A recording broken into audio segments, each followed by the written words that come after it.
like somebody that, I've got an idea and I want to talk about it and I need to go.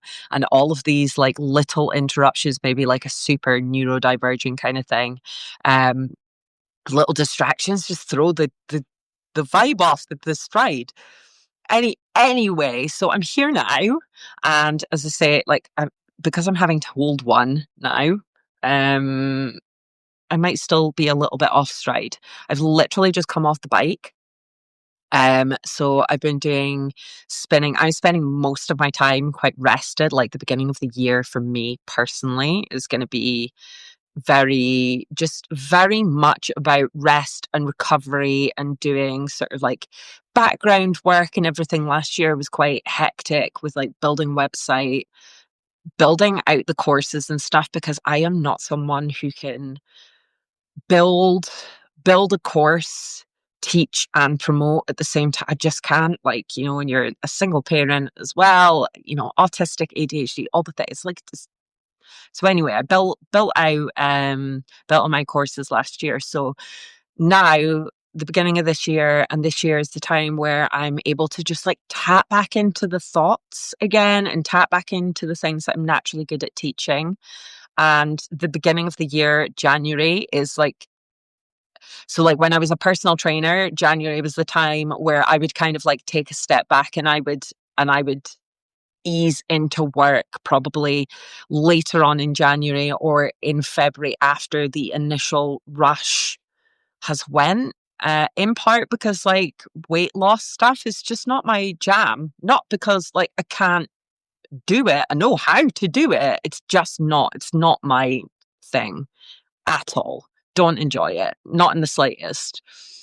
But I think it's becoming something that's more prevalent and important. Like it's been around forever. It's so entrenched in society and how we view and deal with things. It's like, but I think with, the increase in things like GLP-1s and stuff like that, and a post that I saw yesterday on LinkedIn that I couldn't not say anything. It's more important that, I'm able to come on and kind of like teach things and talk about things in a way that maybe engages a little bit more critical thinking and sort of giving yourself the space to make more informed decisions. I did a post the other day, I think it was on Facebook, I think I might have done it on LinkedIn as well, where I was talking about how, there are good personal trainers, great personal trainers, phenomenal, knowledgeable, well-rounded trainers that I have seen leave the industry who are so helpful, so client-centered, but maybe aren't necessarily great salespeople, so they couldn't sustain their business. And by contrast, I have seen and worked with personal trainers that do shit that is fundamentally dangerous. And it's just a way that you'll find that in every single industry. You'll find that in every single industry. But yesterday I went on LinkedIn and there was this post, and it was a woman that had like, the physique essentially of like a fitness model type person, posing GLP-1s as like, she sort of said, oh, what's the risk? But didn't have any like sort of like answer what the potential risk would be. And then sort of being like, oh, delaying care or something like that, posing it as like a health thing, with no health background, like literally like in her bio, she's like a salesperson at the end saying that, she was an affiliate of these GLP-1s. And I was like, oh wow, okay. So like these GLP-1s have like affiliates attached to them. And I'm just like, okay, this is just like, there's been people that have asked me about them before. And I was like, I can't give you an answer or an educated perspective on what GLP-1s are, because I haven't looked into it. All I know is I personally from not understanding or knowing about them on, on a research based level, is that I just wouldn't, it's mm. But anyway, everybody has their own, free will and can make choices based upon what they want to. But I think that really took me aback yesterday, that post. And I said something, I was like, this is not cool. You cannot say what are the risks and then not list any potential risks, or at least give some sort of direction where people could do more research on what potential risks are. And don't pose it as, doing it for your health when you are posing, you know, in essentially a fitness pose. And it's like a conflation between health and weight. It fucked me off. If I'm being completely honest, it really, really pissed me off. But anyway, yeah. So I've come on to kind of like, I wanted to obviously talk about that. I haven't, sometimes when I come on, as I say, I've not personally done a lot of looking into them myself. Because I don't work as a personal trainer anymore. Like, I'm going to be teaching classes in January locally, and of course I've got things like courses and stuff like that. But my courses are based upon literally self-discovery, journaling, and being able to sort of engage that sort of like critical thinking, asking yourself, what do I need? What do I want? And it's not within a weight loss lens, at all. But yeah, as I was on the bike, I was sort of thinking, not about that, not just raging about that. But I was thinking about like lots of different things. So I've come onto this video and I've not even said, what my background is or anything. But I first started working in the fitness industry in 2008. I started out to be honest, actually, I started out in a gym when I was on the reception while I was doing my fitness instruction qualifications. And then later became a personal trainer. Of course, I worked in as a fitness instructor for a few years before I hopped into the domain of personal trainer. When I did my fitness qualifications and trainings, my level 2 and level 3, it wasn't this whole thing where you did everything online and in 6 weeks. It was literally, I think it was like about 12 weeks where you would do your learning aspect of the fitness instruction, and then you would go on and you would go to do practical, and then you would have, I think it was about 6 weeks or something like that, for you to go and do the practical stuff and then go on and do your exam. And it was exactly the same for fitness instruction. It was great because it meant that you had to go in, you had to learn the you had to learn the materials, then you would go on and do the practical, and then you would have to go on and you would have to do the leg work of doing your practical before sitting your exam. There was time to integrate this stuff, and then you had to wait. You were advised to wait, I think it was 6 months. I can't, this is like almost 20 years ago. You were advised to wait about 6 months before doing your personal training, to encourage you to go in and do work as a fitness instructor before then going on and doing your personal training qualification. And in amongst that as well, there was other qualifications that you did in with it before you. Yeah, just like so I can't, which ones did we have? We had nutrition and weight management was one of them, was one of the supportive things. There was circuits. There was another one. I can't remember what it was. I've done so many, I've done so many of them over the years. But I mean, generally speaking, there is a level of continued personal development that you should always be doing. And on the field. doing things, working with clients, working with people. And it's just so different because, of course, now, you've got these things where you can do everything online and you can do them really quickly. And I just kind of think, how much can you feasibly learn about the human body and how it works on a broad scale by doing 6 weeks? It it just blows my mind.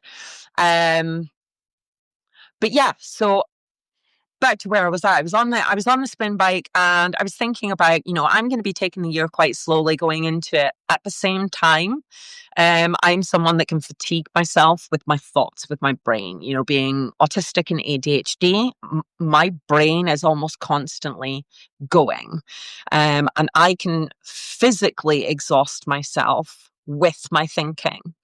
So exercise has always been a way of me being able to disengage from my thoughts and get back into my body and give myself more energy, and feel better through doing that. Now, the thing is, and the sort of like caveat with that is, I am, largely sensory seeking. Um, and at the same time, everybody has a different way of benefiting from, that sensory input. How I exercise and how I move and how I eat and how I do all these different things is going to be different for a different person, and not just for, between being autistic and ADHD and being neurotypical, but in amongst all of the people within, the neurodivergent communities as well. So of course I am autistic and ADHD. So I'm generally speaking, people are going to resonate with me more who are also autistic and ADHD. But at the same time, it doesn't mean that we have the same way of, accessing, that sensory soothing.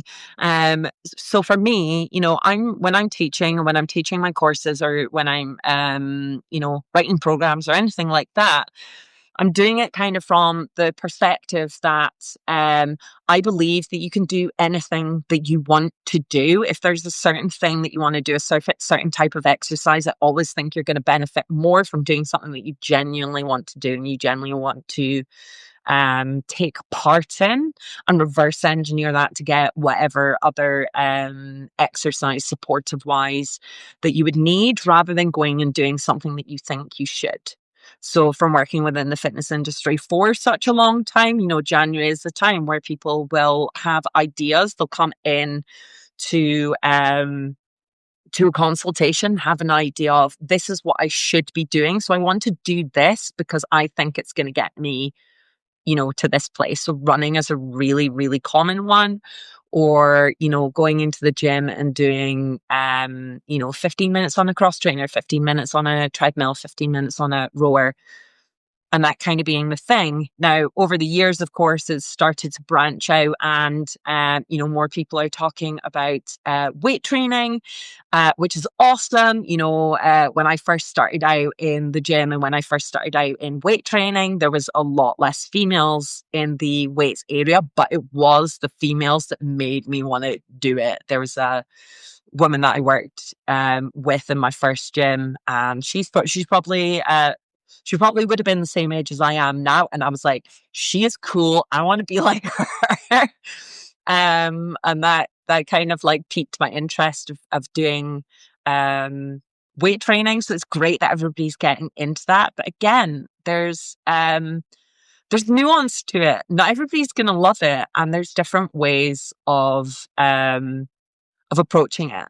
So while I'm saying, you can do whatever you want, there's probably a little bit of a cognitive dissonance that kind of comes through when I'm saying that, because typically when I'm sharing the exercise I'm doing the things that are very technically loaded and what a lot of people would consider to be boring. So like, I love spinning. I love getting on the bike, and at the moment I have one that is just like a basic spin bike.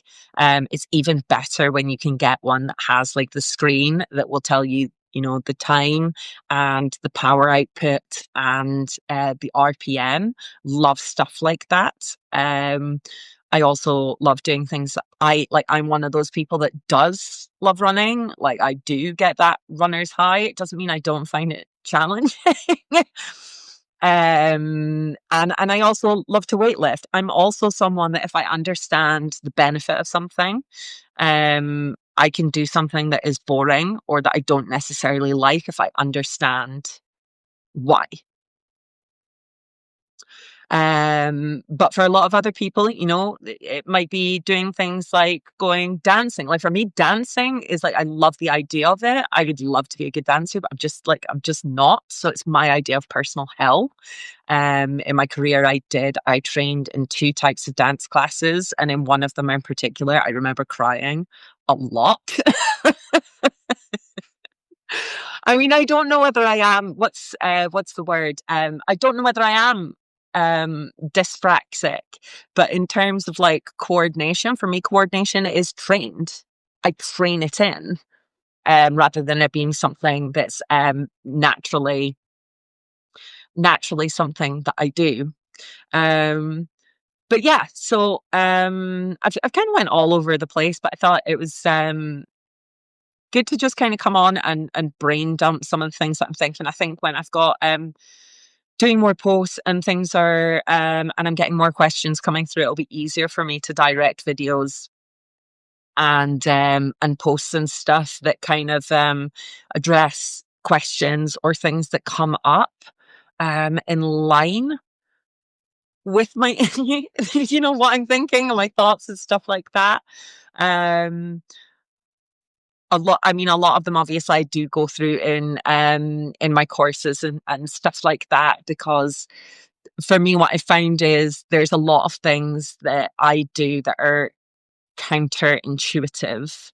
When I'm feeling tired, I need to check in to see whether it is that I am emotionally or mentally tired or whether I'm physically tired. And so sometimes exercise is going to be the thing that gives me that pocket of energy that I otherwise wouldn't have, because I'm disengaging from thinking the thought spirals. And I'm like, oh, actually, I'm not tired. I'm just thinking so much and it's just draining all of my energy, particularly if it's kind of like in line with worrying.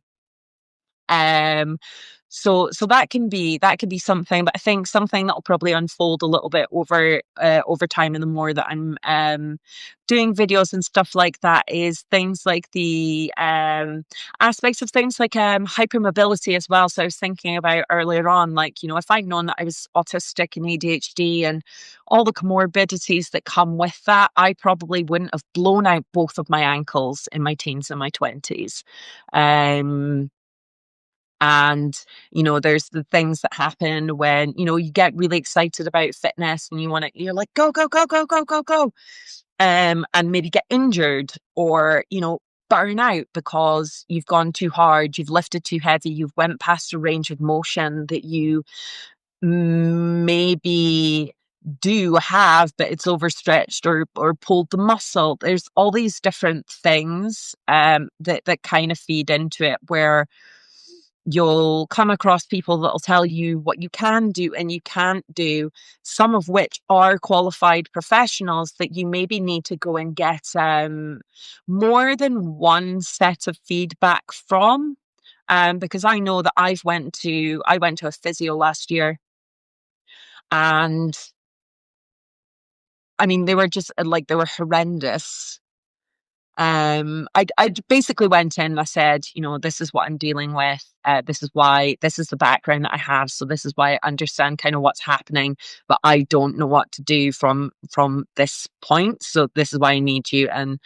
And they were quite rude and quite dismissive. So of course they couldn't do an accurate assessment of my body at rest in a neutral standing position, because I wasn't at rest. I was tense. I was. It, long story short, it ended up the exercises that they gave me ended up creating more problems, and I was like, okay, this is kind of just a signal that I need to go back in and restudy some of the biomechanics stuff and just figure out and go and see another physio. And by the time I got to the next physio, they were like, you've done all the right things. So in one of my courses in particular, the one that I'd done this time last year, Nourishment, which is now part of my bigger program, Audacious Living School, one of the key lessons, one of my favorite lessons in that is understanding how to hire and understanding how to do your research. Because I think so much of the time we're, right, rightfully so, wanting to trust in professionals that we go to give us the right things, but you have to be able to listen to yourself and listen to your intuition and listen to whether you feel safe with that person as well. Because if you don't, you're not necessarily going to get what you need.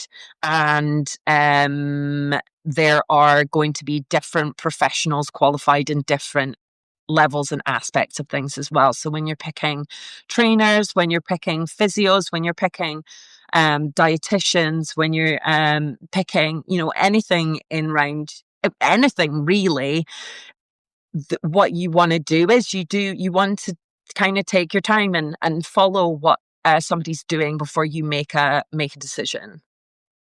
Yeah, yeah. As I say, I went all over the place with this, but hopefully it's giving you some kind of like ponder points. Because January is loud.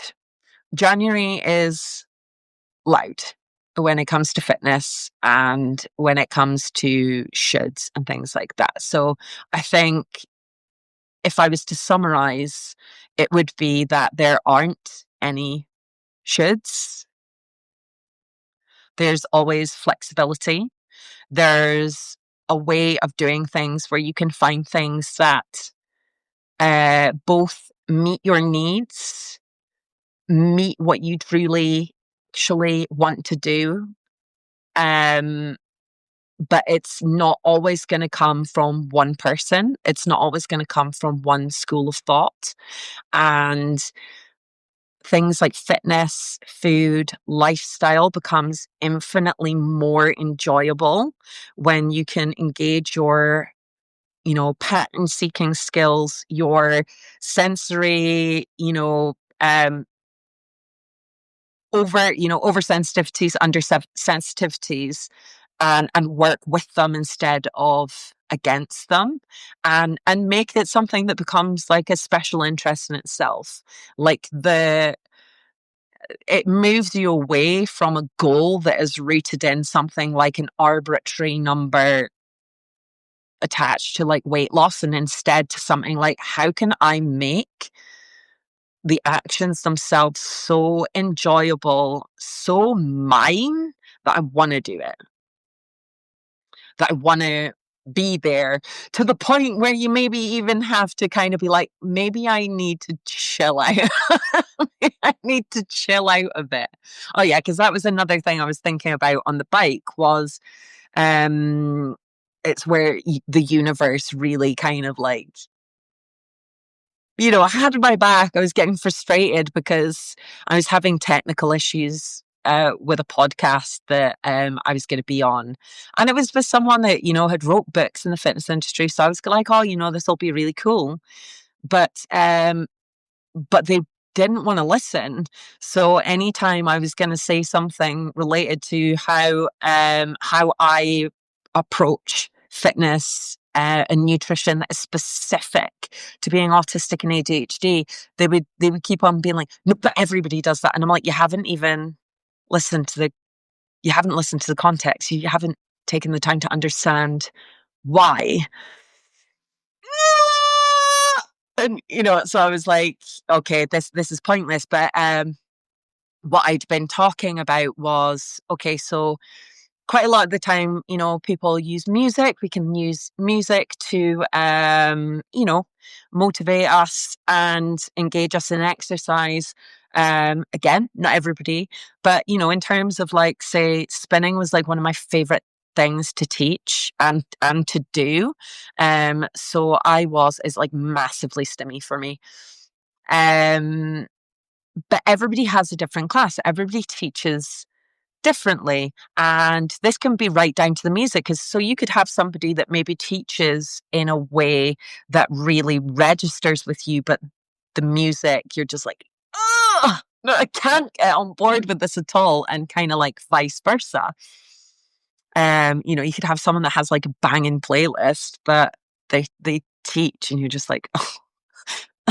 Or maybe spin, like for a lot of people, spin just isn't their thing. But like to put in perspective how much like I love spin, I used to teach spin up to 12 times a week.